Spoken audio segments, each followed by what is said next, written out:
স্বপ্নাদেশী সুপারি থেকে দেবী দুর্গা 3 শতাব্দীর ঐতিহ্য ধরে আজও পুজো চলছে ভৈরবতারির জানা পরিবারের জমিদার বাড়িতে। 300 বছরেরও বেশি সময় ধরে একই রীতি, একই ভক্তি। জমিদার বাড়ির আঙিনায় আজও জ্বলে 20 থেকে 25টা প্রদীপ। দেবী দুর্গা এখানে রূপ নিয়েছেন সিঁদুর লাগা বিশাল সুপারিতে। অলৌকিক এই কাহিনী শুনলে চমকে উঠবেন আপনিও।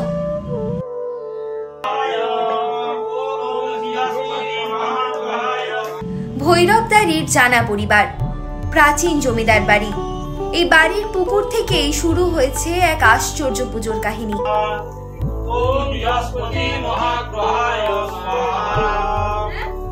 শোনা যায় প্রায় 300 বছর আগে ওড়িশার ব্যবসায়ী অঙ্কুরচরণ ও তার ধর্মপ্রাণ স্ত্রী রেণুকা বালা এখানে বসতি গড়ে তুলেছিলেন।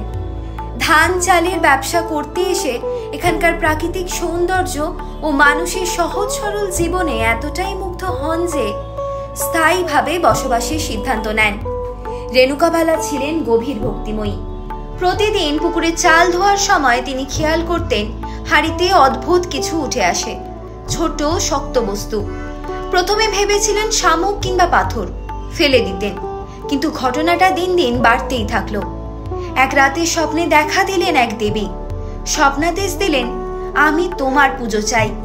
প্রথমে অবাক, তারপর দ্বিধা। গরিব সংসার, কিভাবে দেবীর পুজো হবে? কিন্তু বারবার স্বপ্নাদেশে রেণুকা বালা বুঝলেন এটা নিছক কোনো কল্পনা নয়, স্বয়ং দেবীরই আহ্বান। পরদিন আবার চাল ধোয়ার হাঁড়িতে উঠে এলো সিঁদুর মাখা 2টি সুপারি। এবার আর ফেলে দেননি, বাড়ির কুলুঙ্গিতে যত্ন করে রাখলেন। সেই রাতেই আবার দেবী স্বপ্নে জানালেন, যেখানে বলবো সেখানে যাও, তোমাকে আর কোনো দিন ব্যবসা করতে হবে না। রাতের অন্ধকারে রেণুকা বালা ও অঙ্কুরচরণ গেলেন সেই নির্দিষ্ট স্থানে। অবাক হয়ে দেখলেন মাটির নিচে লুকিয়ে আছে বিপুল ধনরত্ন, সোনা, রূপো, মণিমাণিক্য, যা দিয়ে শুরু হয় জানা পরিবারের জমিদারি। জমিদার পরিবারের সদস্য সন্দীপ জানা বলেন, জ্ঞান তো এই পুজো দেখছি, তবে তখন ভগ্নপ্রায় মন্দির ছিল, তাই নতুন মন্দিরে প্রাণ প্রতিষ্ঠা করেছি। তবে দেবীর অলৌকিক শক্তি আজও অক্ষুণ্ণ। 200-250 বছর হয়েছে মন্দিরটা ভগ্ন অবস্থায় ছিল। আমরা সেই ভগ্ন অবস্থায় মন্দির ব্রাহ্মণ রাস দিয়ে মন্দিরটা ভেঙে আবার নতুন করে মন্দির হচ্ছে। তার আজকে যজ্ঞ হচ্ছে, যজ্ঞ হয়ে ঠাকুর প্রবেশ করবে। দেবীর আশীর্বাদে ধন সম্পদ পাওয়ার পরই গড়ে ওঠে প্রথম বিষ্ণু মন্দির ও দুর্গা মন্দির। পরে এক সাধুর নির্দেশে নির্মিত হয় শিব মন্দির। দেবীকে এখানে স্থানীয়ভাবে পুজো করা হয় চণ্ডী ও মহামায়া রূপে। বিশ্বাস, দেবীর নির্দেশেই এই পুজোর নামকরণ। সেই 2টি সুপারি আজ কিংবদন্তির মতো।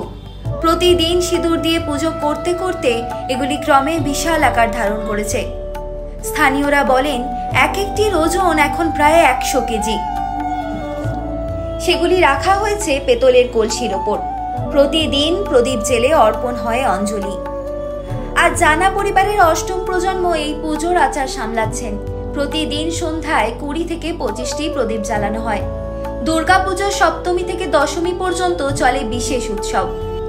নবমীর দিন হয় 10 কেজি ঘি দিয়ে মহাহোম। পুরনো নিয়ম মানা হয় আজও। সপ্তমী থেকে নবমী পর্যন্ত জানা পরিবারের মহিলারা রাতে রান্না করেন ভাত, একই হাঁড়িতে গোটা ফল ও সবজি দিয়ে। এই ভাতই হয় প্রসাদ। আশেপাশের গ্রাম থেকে হাজারো মানুষ ভিড় করেন মায়ের দর্শনে, মানত করতে। বিশ্বাস, মায়ের কাছে মানত করলে পূর্ণ হয় যে কোনো ইচ্ছা।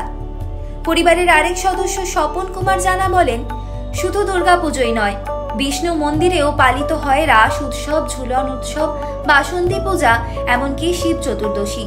বছরের প্রায় প্রতিটি সময়ই এই বাড়িতে উৎসবের আবহ। দুর্গাপুজোয় জমে সবচেয়ে বেশি ভিড়। দূর দূরান্ত থেকে মানুষ আসে মায়ের অলৌকিক রূপ দেখতে। এবং এখানে যে যার মনস্কামনা পূর্ণ হয়, যা যে যা মানসিক করেন সেটাও করে থাকে। কয়েকদিন আমাদের কোনো বলিদ্রব্য খাওয়া হবে না, মানে আমাদের ধরুন ভাত খাই কি ভাত রান্না হবে না রাত্রে, যেহেতু আমাদের 3 দিনই হোম হয়ে থাকে, সপ্তমী, অষ্টমী, নবমী, অতএব 3 দিন আমাদের রাত থেকে ভাত হয়, আর ভাতে কোনোদিন সবজি হয়, তরকারি হয় না। 3 শতাব্দীর পুরনো এক অলৌকিক ইতিহাস।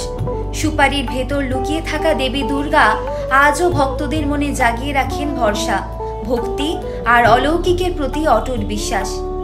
ভৈরবদারের জানা পরিবারের জমিদার বাড়ি তাই শুধু পুজো স্থান নয়, এক জীবন্ত কাহিনী, যেখানে স্বপ্নাদেশ মিশে আছে আধ্যাত্মিক শক্তির সঙ্গে।